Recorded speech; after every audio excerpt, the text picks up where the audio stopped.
नमस्कार दोस्तों, कैसे हैं आप सब लोग। दोस्तों आज की वीडियो में हम लोग डिस्कस करेंगे water prevention and control act 1974 जो कि आया था स्टॉकहोम कॉन्फ्रेंस होने के 2 साल बाद 1972 में हुई थी। 1974 में ये एक्ट आया। अब ये एक्ट आया ही इसलिए था क्योंकि उस कॉन्फ्रेंस में इतनी सारी चीज़ें बताई थी कि भाई आप ये करो, इन्वायरमेंट को प्रोटेक्ट करो ना। वो हम डिस्कस कर ऐसे ही स्टॉकहोम कॉन्फ्रेंस ऐसे ही नहीं बताऊंगा मैं, सही से डिस्कस करेंगे हम लोग स्टॉकहोम कॉन्फ्रेंस बाद में।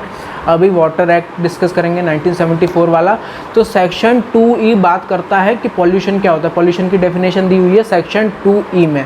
Pollution means any contamination of water और alteration of the physical, chemical and biological properties of water और disposing of any sewage waste in water which is likely to cause nuisance और render such water to be harmful to public health और safety और to be domestic, industrial और other legitimate use और harmful to the life and health of the animals and aquatic plants. आपको पढ़ के समझ में आ गया होगा कि यार कोई भी वाटर है उसको कंटेमिनेट करना, उसको मतलब ख़राब कर देना। आप कैसे ख़राब कर सकते हो? केमिकल आपकी उस जो प्रॉपर्टी है उसको आप चेंज कर दो, या फिर जो सीवेज वाटर है वो डाल दो, मतलब किसी भी तरीके से उसको ख़राब कर दो और वो जो पानी हो जाए वो फिर नुकसानदेही हो जाए। किसके लिए? जो इंसान है, जो एनिमल्स है, किसी के लिए भी, लिविंग ऑर्गेनिज्म के लिए वो नुकसान दे सके वो। ठीक है, तो क्या कर रहे हो? तो आप पॉल्यूशन कर रहे हो। लेकिन ये पॉल्यूशन, ये हर पॉल्यूशन के लिए नहीं, ये सिर्फ पॉल्यूशन जो है, ये इस एक्ट में जो पॉल्यूशन का मतलब है ये सिर्फ वाटर पॉल्यूशन से रिलेट करती है। पॉल्यूशन मतलब कि वाटर पॉल्यूशन कैसे हो सकता है? तो दोस्तों सेक्शन 2B में बोला गया है कि जब मैं सेंट्रल बोर्ड का यूज़ करूंगा तो उसका मतलब होगा सेंट्रल पॉल्यूशन कंट्रोल बोर्ड। और सेक्शन 2H में बोला गया है कि जब स्टेट बोर्ड का मैं यूज़ करूंगा तो स्टेट पॉल्यूशन कंट्रोल बोर्ड उसका मतलब होगा। अब सेंट्रल बोर्ड बनेगी कैसे? तो सेक्शन 3 में कॉन्स्टिट्यूशन एंड कंपोजिशन दिया हुआ है कि सेंट्रल बोर्ड जो है, सेंट्रल पॉल्यूशन कंट्रोल बोर्ड बनती कैसे है। ठीक है, तो सेंट्रल बोर्ड जो है ऑब्वियसली सेंट्रल गवर्नमेंट ही बनाती है। ऑफिशियल गेजेट के एक नोटिस के थ्रू सेंट्रल गवर्नमेंट ही एक सेंट्रल बोर्ड बनाती है। तो सबसे पहला जो है वो है चेयरमैन। तो चेयरमैन अपॉइंट हो सकता है directly by central government. Chairman होता कैसे बन सकते हैं कि यार जिसको भी इन्वायरमेंटल प्रोटेक्शन की थोड़ी बहुत भी नॉलेज है या काम किया हुआ है वो चेयरमैन बन सकता है। सेंट्रल गवर्नमेंट उसको अपॉइंट करती है। उसके बाद 5 officials to represent the central government. 5 ऐसे लोग, मतलब मैक्सिमम 5 लोग जो कि सेंट्रल गवर्नमेंट को रिप्रेजेंट करेंगे। फिर मैक्सिमम 5 लोग जो कि सेंट्रल गवर्नमेंट स्टेट बोर्ड से उठाएगी, मैक्सिमम 5 लोग। ठीक है, उसके बाद मैक्सिमम 3 लोग जो कि एग्रीकल्चर, फिशरीज़ या कोई भी अलग इंटरेस्ट को रिप्रेजेंट करें, मैक्सिमम 3 लोग वैसे होंगे। फिर 2 लोग ऐसे जो गवर्नमेंट ओन करती है, जो कंपनीज या कॉरपोरेशन, उसको रिप्रेजेंट करेंगे वो 2 लोग। ठीक है, फिर लास्ट में एक फुल टाइम मेंबर सेक्रेटरी जिसको भी नॉलेज हो या एक्सपीरियंस हो। ठीक है, तो वो एक फुल टाइम सेक्रेटरी बनेगा। ठीक है, तो ये थे कुछ मेंबर्स जो कि हमने देखे अभी। अब आते हैं हम लोग फंक्शन क्या होता है, सेंट्रल बोर्ड का फंक्शन क्या होता है। फंक्शन दिया हुआ है सेक्शन 16 में। तो पहला फंक्शन हम लोग देखते हैं। सेंट्रल बोर्ड सेंट्रल गवर्नमेंट को एडवाइस कर सकता है कोई भी वाटर पोल्यूशन से रिलेटेड कोई भी चीज़ है, कोई भी मामला है वाटर पोल्यूशन से रिलेटेड कि कैसे कम करना है, कैसे ख़त्म करना है, उससे रिलेटेड एडवाइस दे सकता है।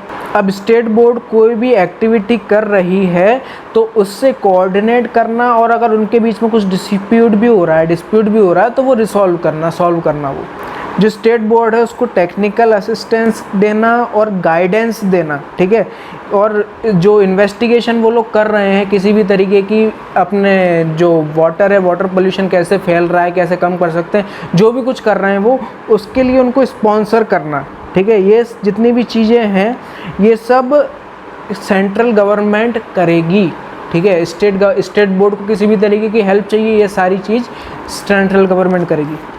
अब जो भी लोग वाटर पॉल्यूशन को रोकने के लिए जो भी अपॉइंटेड हैं, जो लोग या फिर होने वाले हैं, ठीक है, अब उनको किस तरीके से ट्रेन करना है या फिर कब ट्रेन करना है, जो भी ये सब चीज़ें हैं ट्रेनिंग वाली, जो भी वाटर पॉल्यूशन को रोकने के लिए ये सारी चीज़ कौन करेगी? Central government.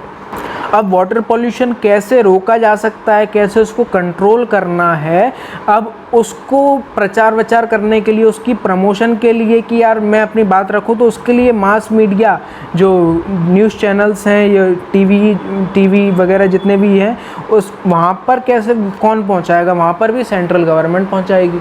तो ये थे सेंट्रल बोर्ड के कुछ फंक्शन। अब हम स्टेट बोर्ड की बात करी थी हमने, अब देख लेते हैं स्टेट बोर्ड क्या होता है। तो सबसे पहले बात करते हैं स्टेट बोर्ड की कंपोजिशन की। सेक्शन 4 में दिया हुआ है कि स्टेट बोर्ड बनता कैसे है। तो स्टेट बोर्ड बनता वही गैजेट से, जो कि गैजेट में जो ऑफिशियल नोटिस होता है उसी से एक स्टेट बोर्ड बनता है। वो उसका हेड कौन होता है? चेयरमैन। अब चेयरमैन कौन होता है? जिसके पास या तो नॉलेज हो या फिर कुछ एक्सपीरियंस हो ये इन्वायरमेंटल पॉल्यूशन से रिलेटेड। अब दूसरे नॉट मोर देन 5 मेंबर्स, ठीक है, मैक्सिमम 5 लोग होने चाहिए जो कि डायरेक्ट स्टेट गवर्नमेंट अपॉइंट करे गवर्नमेंट को रिप्रेजेंट करने के लिए, स्टेट गवर्नमेंट को रिप्रेजेंट करने के लिए, ठीक है। अब मैक्सिमम 2 लोग होने चाहिए जो कि लोकल अथॉरिटीज़ से स्टेट गवर्नमेंट उठाएगी। इस लोकल अथॉरिटीज़ से स्टेट गवर्नमेंट उठाएगी, उसके लिए मैक्सिमम 2 लोग होने चाहिए, मैक्सिमम, ठीक है। अब मैक्सिमम 3 लोग होने चाहिए जो कि फिशरीज़, एग्रीकल्चर और ट्रेड और कोई भी अदर इंटरेस्ट रिप्रेजेंट करेंगे। 2 लोग ऐसे होने चाहिए जो कि जो स्टेट जो है वो जो जिन कंपनीज़ को या कॉरपोरेशन को ओन करती है उनको रिप्रेजेंट कर सकें।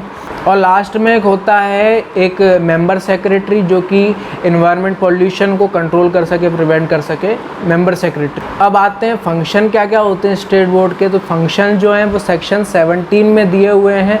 तो क्या क्या फंक्शन हैं?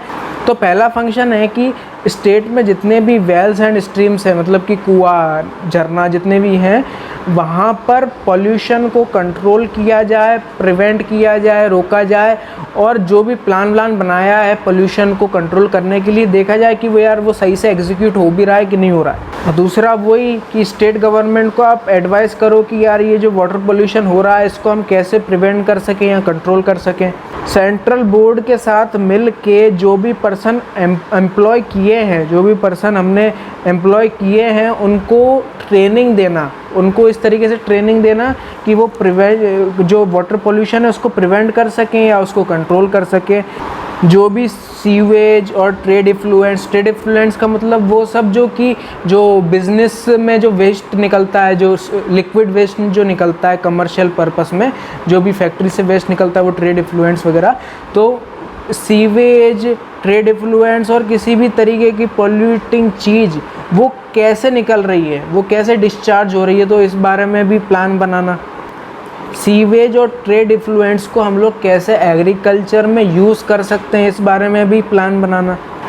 अगला फंक्शन है कि स्टेट बोर्ड के पास एक अथॉरिटी होती है लेबोरेटरी बनाने की, लेबोरेटरीज जो लैब होती हैं वो सब बनाने की अथॉरिटी होती है स्टेट बोर्ड के पास। और वो कहीं से भी कोई भी सैंपल उठा, सीवेज या फिर ट्रेड इफ्लुएंस का कहीं से भी सैंपल उठा सकती है स्टेट बोर्ड। अगला है वाटर पॉल्यूशन कंट्रोल एरिया, जो कि है सेक्शन 19 में, कि कौन सा एरिया है जो कि हमको देखना है, ठीक है।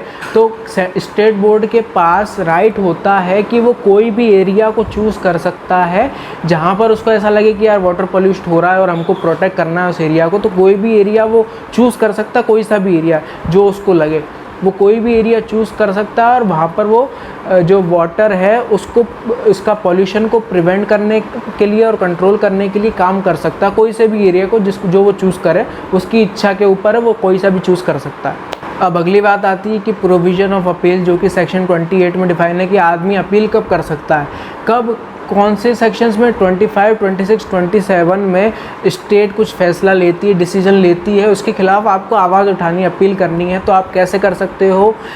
30 डेज़ के अंदर 30 दिन के अंदर आपको एक अपीलेट अथॉरिटी के पास जाके कंप्लेन करनी होती है।